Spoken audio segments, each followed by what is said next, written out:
Welcome back. I am Vivek Bindra.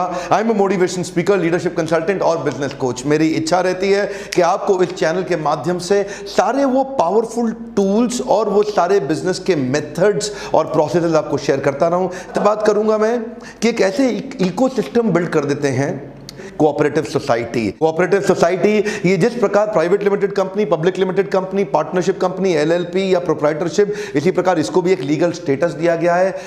10 या 10 से ज्यादा लोग मिलकर के कोऑपरेटिव सोसाइटी को शुरू कर सकते हैं। प्रोड्यूसर कोऑपरेटिव की गोपाल यादव, जो कि झलवा नाम का स्थान इलाहाबाद के नजदीक वहां पे एक गांव है, वहां पे बांस के पत्तों का पंखा बनाता। अब ये बांस के पत्तों का पंखा क्या, जिस जिस जगह पे इलाके में बिजली नहीं आती वहां हाथ से हिलाकर पंखा झल के आदमी अपने आप को थोड़ा सा सुख दे पाता है, और वो उस पंखे का बड़ा अपने आप में एक मार्केट है, लोगों को चाहिए। लेकिन ये बेचारा जो यादव है, गोपाल यादव, ये उतना पंखा नहीं बना पाता। ये बना के कितना बहुत मेहनत करता, लगाता, बहुत ही मेहनत करता, तो 50 ही पंखा बना पाता है। और 50 पंखा जाके आसपास गांव में बेच आता है। गांव में परचेजिंग कैपेसिटी कम, गांव में परचेजिंग पावर कम, तो पंखे का पैसा इसको कम मिलता है। इसको पता है जो गांव में ये पंखा 5 रुपए का बेच रहा है, ये बाजार में चला जाएगा तो 25 रुपए का, 30 रुपए का, 35-40 रुपए का बिकेगा। ये जानता है अच्छे से। लेकिन सोचा यार 25-50 पंखा लेके कहां जाएगा इतना दूर, और फिर आएगा क्या बचेगा, कितनी मेहनत लगेगा। अब ये सोचे कि मैं अगर जाऊं बाहर तो मेरे को कम से कम 500 पंखा लेके जाना चाहिए, तब जाने का 1000 पंखा लेके जाना चाहिए,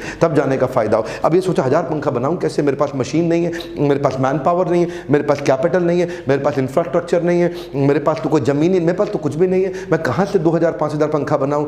यही आती है बात प्रोड्यूसर कोऑपरेटिव की। ऐसे कई पंखा बनाने वाले लोग जब इकट्ठे हो जाएंगे आपस में और एक मिल करके एक पढ़े लिखे आदमी को मैनेजमेंट में डालें, जो चोरी ना करे, जो उनको तंग ना करे, जो ट्रस्ट वर्दी हो, और मिल करके एक मैनेजमेंट तैयार कर लें, और ये सब पंखा झलने वाले मिल करके बाजार से लोन ले लें, बैंक से लोन लें, मशीन सेटअप करें और हाई स्पीड पे बहुत सारे पंखे बनाएं। वही पंखा जो आज 5 रुपए का बेच रहे हैं, वही जाकर के मार्केट में 40 रुपए का बेच पाएंगे। मार्जिन बढ़ जाएगा, कमाई होगी, जिसकी जितनी कैपिटल उसमें उतना बढ़ता चला जाएगा। इसको और समझना चाहते हैं, मेरी पुरानी केस स्टडी लिज्जत पापड़ की आपने देखी होगी, अगर नहीं देखी देख लीजिए, मजा आ जाएगा। अमेजिंग केस स्टडी है लिज्जत पापड़ की। Farmers cooperative society. फार्मर्स की पीड़ा को तो आप जानते हैं, आप पहचानते हैं। महाराष्ट्र के अंदर क्या हुआ आपने देखा, मुंबई तक के लोग पहुंच गए। फार्मर्स हमारे देश के आज सुसाइड कर रहे हैं, आत्महत्या कर रहे हैं, कर्जा चुका नहीं पा रहे हैं, जमीनें बेचनी पड़ रही है।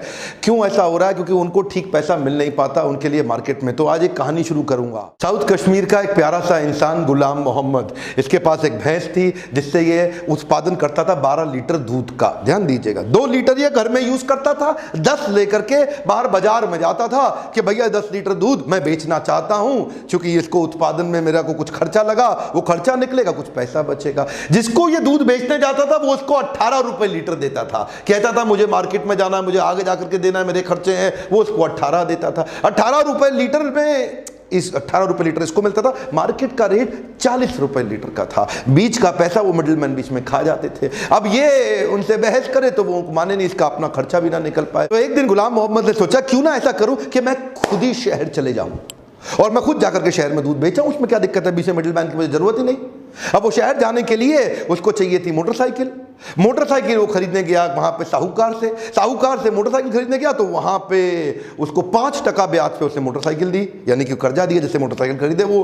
अब 5% का मतलब हो गया साल का 60% ब्याज के ऊपर लिया, तो वो उसके ऊपर इतना भार पड़ गया जिसका वो अनपढ़ व्यक्ति हिसाब जोड़ नहीं पाया। बहरहाल ये मोटरसाइकिल तो ले आया और दूध 5 दिन का इकट्ठा करता, 50 लीटर दूध लेकर के शहर जाता। शहर में वहां मंडी पे जो आदमी बैठा वो उसको बोलता, ये तेरा कम से कम इसमें 20 लीटर तो खराब हो गया, 50 में तेरा 20 खराब है, इतने दिन से तू रखा हुआ है, तो 30 का पैसा दूंगा, बाकी 20 का दूंगा नहीं।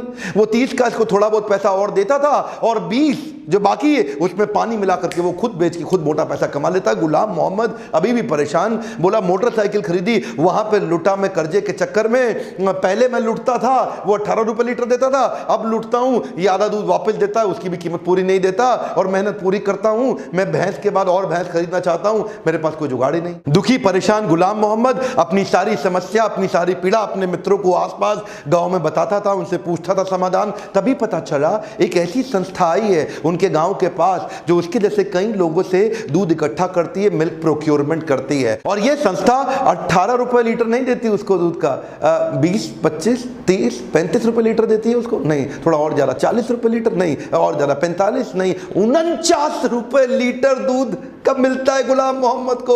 और इस संस्था का नाम क्या है? अमूल। इसको बोलते हैं सहकारिता, इसको बोलते हैं कोऑपरेटिव मूवमेंट, कोऑपरेटिव सोसाइटी की ताकत। अमूल ने ऐसे कई लोगों को व्हाइट रेवोल्यूशन, श्वेत क्रांति के माध्यम से उनको सही पैसा दिलाया। वो पैसा इमीडिएट देता है, कोई उधारी का चक्कर नहीं, पूरा दूध लेता है फ्रेश, रोज आके कलेक्ट करता है। इस गुलाम मोहम्मद को शहर जाने की आवश्यकता नहीं, गुलाम मोहम्मद के घर के नजदीक आ जाता है। इसे कहते हैं सहकारिता। अमूल का आज टर्नओवर 38,000 करोड़ रुपए का, एक कमॉन कितना, 38,000 करोड़ रुपए का। अमूल हमारा क्लाइंट भी है। और खुशी की बात बताएं, पिछले 7 साल के अंदर अमूल ने 24 रुपए लीटर से रेट को बढ़ा के 49 रुपए लीटर कर दिया, जो आज एक किसान को अमूल देता है। जो किसान, देखिए ध्यान दीजिए, ये इतना पैसा जो अमूल बढ़ा रहा है, मेरा मन करता है अमूल के ऊपर एक पूरी केस स्टडी बना दूं। अगर आप चाहते हैं कि अमूल पे पूरी केस स्टडी सुनना तो नीचे कमेंट बॉक्स में जरूर बताइएगा, ज्यादा लोगों का कमेंट आएगा तो अमूल पे भी केस स्टडी दूंगा। पहला कि फंड लिमिटेड रहते हैं, जो लिमिटेड लोग ही साथ में रहते हैं। दूसरा, लैक ऑफ सीक्रेसी, इसमें चीजें आप कॉन्फिडेंशियल रख नहीं सकते।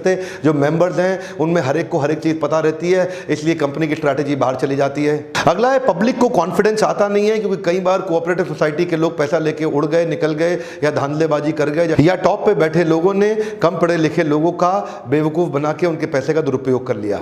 कई बार कम शिक्षित लोग उसको करते हैं तो मैनेजरियल स्किल की कमी होती है, तो lack of managerial skills. Efficiently ना चलाया जाए तो लॉस भी हो सकता है। अलग अलग प्रकार के लोग इकट्ठे आते हैं तो आपस में कॉन्फ्लिक्ट अमंग मेंबर्स, ये भी एक चुनौती है। और किसी की पर्सनल बहुत बड़ी कमाई नहीं होती, तो इसलिए लैक ऑफ मोटिवेशन भी एक दिक्कत रहती है। और फाइनली, क्योंकि ये एक लिमिटेड स्कोप की कंपनी है तो लिमिटेड जगह रह जाती है, ये पूरे देश भर में, दुनिया भर में नहीं फैल पाती। बहरहाल, इन सब चुनौतियों का सामना करते हुए कई कंपनियां निकली, पूरे देश में, पूरी दुनिया में फैली। अमूल उनमें से उदाहरण है, लिज्जत पापड़ उदाहरण है। आप चाहते हो क्या उनके ऊपर मैं और उदाहरण और केस स्टडी बनाऊं, तो अमूल के ऊपर पूरी केस स्टडी बनाने की इच्छा तो